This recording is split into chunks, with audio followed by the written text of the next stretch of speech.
Segera setelah liontin giok diberikan kembali kepada gadis itu, tiba-tiba liontin itu bersinar ketika diletakkan di tangannya. Baru pada saat itulah semua orang menyadari bahwa gadis yang bekerja sebagai penjual bunga itu adalah putri orang terkaya di negeri ini. Ternyata baru 5 tahun yang lalu, putri satu-satunya orang kaya itu diculik. Sejak saat itu semua orang tidak mengetahui informasi tentang dia. Namun ada satu hal yang tidak terpikirkan oleh gadis itu. Di tengah perjalanan, mobil penculik bertabrakan dengan mobil lain. Kecelakaan itu menyebabkan dia mengalami cedera kepala. Dia benar-benar kehilangan ingatannya. 5 tahun kemudian, gadis itu menjadi penjual bunga di jalan. Namun tiba-tiba pada saat itu, saudara laki-lakinya yang kedua melihatnya melalui layar.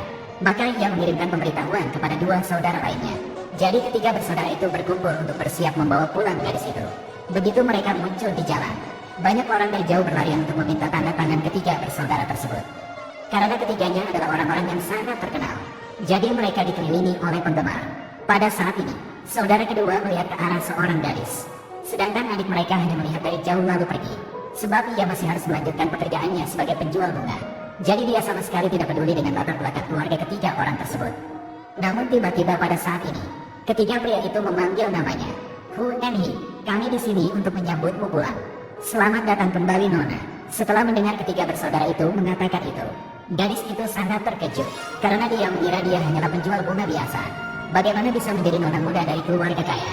Sejenak dia berpikir mungkin nona muda itu memiliki nama yang sama dengannya. Saat Hu Enhi hendak pergi, mereka berlari dan menghentikannya. Kakak kedua ingin menceritakan segalanya padanya. 5 tahun yang lalu kau diculik. Jadi kami mencari keberadaanmu selama 5 tahun terakhir. Setelah mendengar kakak keduanya berkata demikian, dia sangat terkejut karena kehilangan ingatannya. Dia sama sekali tidak ingat apa yang terjadi 5 tahun lalu. Lalu kakak ketiganya menepuk pundaknya. Lalu dia mengambil selai rambut dari bahunya. Aku tahu kalian sangat ingin bertemu adikmu lagi, tapi kalian pasti menemukan orang yang salah. Aku tidak pernah mengalami kecelakaan lalu lintas 5 tahun yang lalu. Maafkan aku, suamiku menungguku pulang untuk memasak. Jadi aku pergi dulu. Melihat adiknya tidak mengenali mereka, ketiga bersaudara itu merasa sangat bingung. Namun kakak tertua segera memberitahu bahwa adiknya mungkin telah kehilangan ingatannya. Kalau tidak, dia akan menemukan jalan pulang sendiri.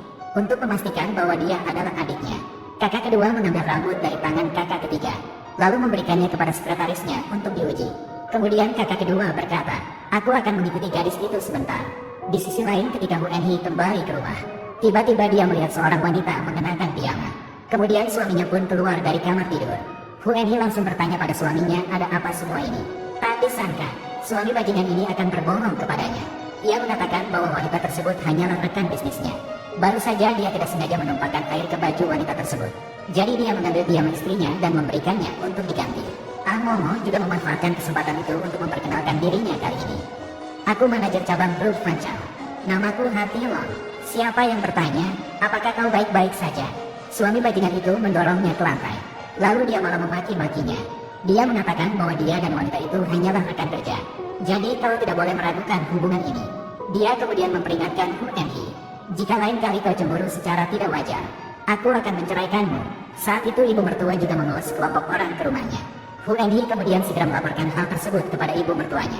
Bu, dia membawa pulang wanita lain, dan dia bahkan meminta cerai dariku. Namun di luar dugaan, saat ini sang ibu mertua berpihak pada putranya. Dia mengejeknya karena hanya seorang penjual bunga biasa, sehingga dia tidak akan pernah kaya. Dan putranya akan menjadi manajer cabang Brook Franchise. Jadi dia mengkritiknya karena tidak layak untuk putranya. Setelah itu, dia mengeluarkan surat cerai yang sudah disiapkan sebelumnya. Dia juga memaksanya untuk menandatangani surat cerai agar putranya bisa menikah dengan wanita itu. Dia kemudian memujinya karena menjadi pria yang sangat kaya, dan bahwa dialah satu-satunya yang layak mendapatkan putranya. Dia bahkan berharap putranya segera menikahinya. Kakak iparnya yang berdiri di sampingnya pun mulai mengejek Hu Enhi. Ia mengatakan bahwa tubuhnya hanya berbau tanah dan pupuk, sehingga ia merasa sangat menjijikkan. Siapapun yang berada di dekatnya saat ini mulai menghinanya. Ia mengatakan, meski cucuku tidak kaya, ia kini telah membuka perusahaan sendiri.